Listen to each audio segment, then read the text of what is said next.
In this video, we're going to talk about how to use ginger for stop painful menstrual period.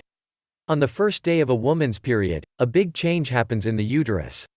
These changes happen to the muscles, blood vessels, and inflammation levels.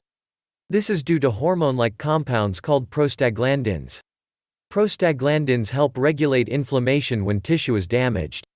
When someone takes a non-steroidal anti-inflammatory drugs, like ibuprofen or aspirin, this can block certain enzymes that make prostaglandins. Unfortunately, there can be some side effects to non-steroidal anti-inflammatory drugs. Indigestion, ulcers, headaches, dizziness, drowsiness, allergies. The phytonutrients in ginger can act as potent inhibitors of prostaglandins. In fact, studies have found that ginger can be just as effective as ibuprofen, acetaminophen, and caffeine for pain related to menstruation.